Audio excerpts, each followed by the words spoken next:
London high court में चलने वाला डिफेमेशन का ट्रायल जो दो साबिक military officers brigadier Rashid Naseer और मेजर आदिल राजा के दरमियान था, वो अब 4 दिन के बाद ट्रायल के बाद वो ख़त्म हो गया है और अगले चंद दिनों में इस केस की जजमेंट आएगी। बहुत बड़ा केस था ये इस हवाले से कि इस केस में जो बहुत सारे जो पाकिस्तानी सियासत और पाकिस्तानी मीडिया के हवाले से और बरतानिया की जो जुरिस्डिक्शन है उसके हवाले से बाज़ की टेस्ट सामने आए, लेकिन सबसे आज जो कंक्लूडिंग डे था उसमें जो ट्रायल जज हैं जो इस पूरे केस को लेकर चल रहे थे, उन्होंने ये कहा कि इस बात का किसी भी ऑफिशियल रिपोर्ट में आज तक कोई एविडेंस नहीं है कि पाकिस्तान की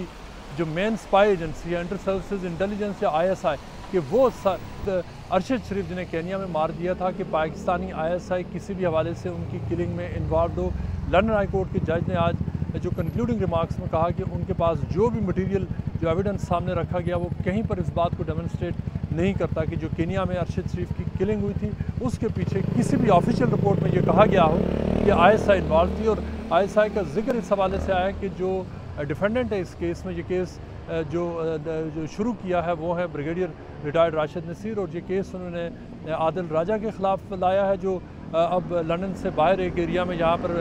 पिछले चंद सालों से रह रहे हैं। आदिल राजा ने अपने विटनेस स्टेटमेंट में उन्होंने कहा था कि इस बात में कोई डाउट नहीं है कि पाकिस्तान की जो मेन स्पाई एजेंसी है वो अरशद शरीफ की किलिंग के पीछे है, लेकिन और उन्होंने हवाला दिया था जो पाकिस्तान की एक फैक्ट फाइंडिंग रिपोर्ट है, लेकिन जो फैक्ट फाइंडिंग रिपोर्ट है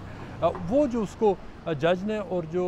वकला ने उसको गो थ्रू किया तो उसमें ये बात सामने हुई, ये वाज़ेह हुई जो जज ने कहा कि कहीं पर जो ऑफिशियल रिपोर्ट जो ISI को इम्प्लिकेट नहीं करती। उसके अलावा जो केस के हवाले से मुख्तलिफ और बातें सामने हैं। जज ने यह भी कहा कि वो जो ट्रायल है वो एसेंशियली जो दो इंडिविजुअल्स हैं आदिल राजा और राशिद नसीर, ये उनके हवाले से और वो किसी भी तरह इस केस को एक पाकिस्तानी आर्मी या ISI का ट्रायल नहीं बनने देंगे। उन्होंने कहा कि आदिल राजा की ये बात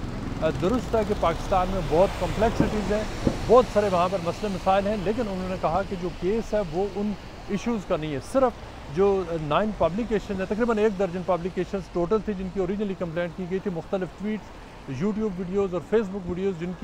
जिनके हवाले से कंप्लेंट की गई थी कि उनको लेकर इंक्लूडिंग जो 2023 के इलेक्शन हुए थे और उनके उससे पहले जो डिले हुआ था और साबिक़ वज़ीर-ए-आज़म और तहरीक इंसाफ के बानी इमरान खान के ऊपर जो एक अटेम्प्टेड असैसिनेशन हुई थी, ये सारे वो मुख्तलिफ मौज़ूआत थे जो मुख्तलिफ पब्लिकेशंस हैं जो इस ट्रायल का हिस्सा बनी हैं। वो ट्रायल जो इसमें जो आदिल राजा के जो वकला हैं उनका ये कहना था कि वो ये बात एक्सेप्ट करते हैं कि बहुत सारी बातें शायद जो ट्रूथ डिफेंस उनका ना हो, लेकिन उन्होंने ये कहा कि वो पब्लिक इंटरेस्ट में थी कि आदिल राजा वो अपने मुख्तलिफ पब्लिकेशन में वो उन बातों को कहते। लेकिन जो जज हैं उन्होंने ये कहा कि जो ये ज़रूरी है कि जो पब्लिक इंटरेस्ट डिफेंस वो ले रहे हैं तो उसमें वो जो उसका जो टेस्ट है वो मीट करें कि क्यों पब्लिक इंटरेस्ट में था। वो बातें कहना जिसमें ख़ास तौर पर इस बात के ऊपर जज का स्ट्रेस रहा कि जो सोर्सेज कौन थे, जो आदिल राजा के ट्वीट्स और उनके मुख्तलिफ वीडियोज़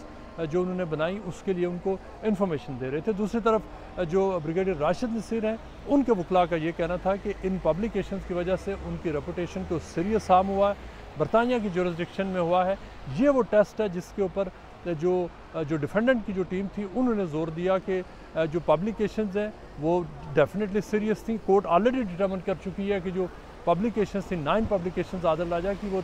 डिफेमेटरी थी, उनमें जो ब्रिगेडियर राशिद नसीर हैं उनकी डिफेमेशन हुई है, लेकिन उनका ये मौक़िफ़ था कि उनको जो सीरियस हार्म नहीं हुआ। लेकिन जो ब्रिगेडियर राशिद नसीर थे उनकी जो लीगल टीम ने इस्टेब्लिश करने की कोशिश की कि ना सिर्फ उनको ये सीरियस हार्म हुआ है इस जुरिस्डिक्शन में, बल्कि उनकी फैमिली को,